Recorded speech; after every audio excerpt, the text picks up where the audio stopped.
Halo guys, saya sedang Maulana dan kali ini kita akan masuk ke segmen Nagari Genius episode ke-19.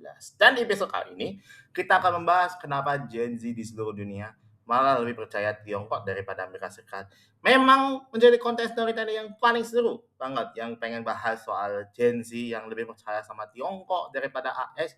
Memang ada yang suka beli mobil Geely sampai BYD sekaligus beli smartphone Xiaomi sama Oppo, apalagi yang suka TikTok sama main Like Me Wukong sekaligus nonton Neza 2 juga.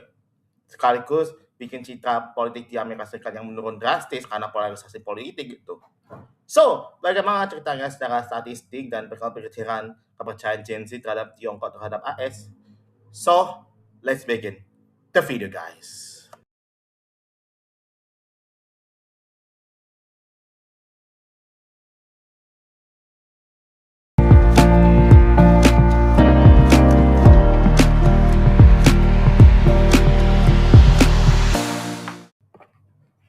Oke, alasan kenapa Gen Z skeptis terhadap AS adalah karena mereka melihat langsung terletaknya sistem di dalam Amerika itu sendiri. Gen Z di Barat tumbuh di era pasca krisis finansial, inflasi ekstrim, dan meroketnya harga properti yang membuat merasa tidak akan pernah membeli rumah.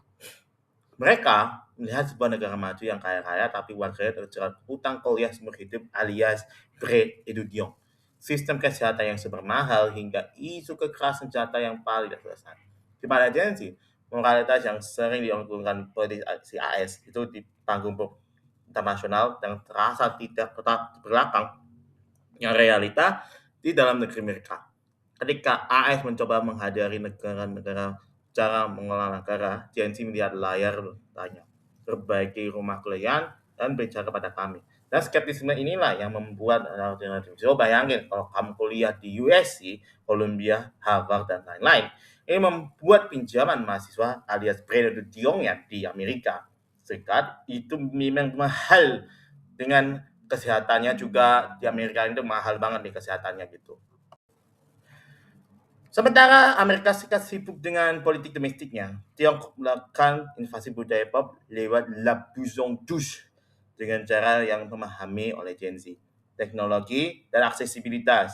Gen Z tidak mengonsumsi budaya lewat bioskop konvensional seperti Hollywood zaman dulu. Mereka hidup dengan TikTok yang verifikasi buatan ByteDance asal Beijing yang mendikte bahwa tren global gitu ya. Dan bagaimana belanja yang murah di Shein yang di Temu gitu yang menonton lantai pasok dari pabrik Tiongkok itu pintu kamar mereka.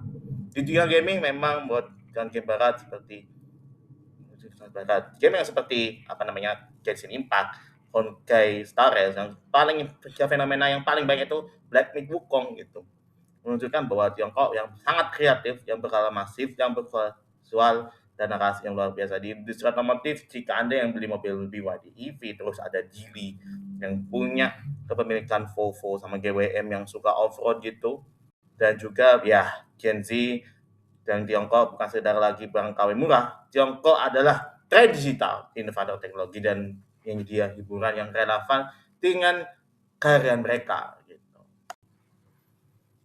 Faktor ketiga adalah pragmatisme. Gen Z adalah generasi yang sangat kritis terhadap keterlibatan militer dan keterlibatan luar negeri AS selama 2 dekade terakhir didominasi sama intervensi militer, perang tanpa akhir di Timur Tengah, dan sanksi ekonomi yang menyengsarakan rakyat sipil. Di sisi lain, Tiongkok menawarkan narasi yang berbeda melalui Belt and Road Initiative.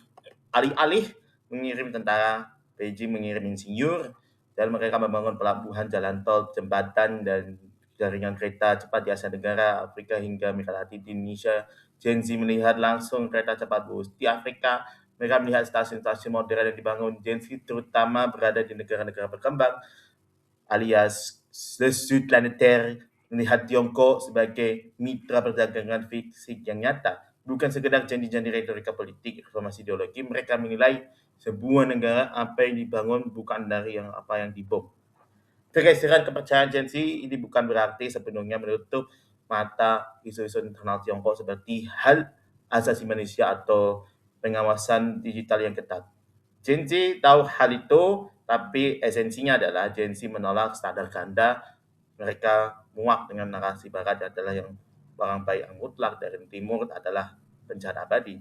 Mereka melihat dunia yang pragmatis dan multipolar. Bagi Gen Z, Amerika Serikat telah kehilangan magisnya dan pemimpin moral dunia, sementara Tiongkok berhasil membuktikan bahwa ketakutan yang nyata yang bisa lagi diberikan. Percaya generasi muda tidak bisa lagi dilabeli propaganda usang.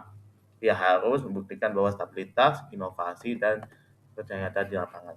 Menurut kalian, apa tren yang berlanjut? Apa tahu AS bisa merebut kembali di sendirian? Tulis analisis kamu di kolom komentar. So, terima kasih sudah menonton. So, don't forget like, subscribe, and share to your family and friends. So, saya sudah Mulana, and see you in the next video, guys.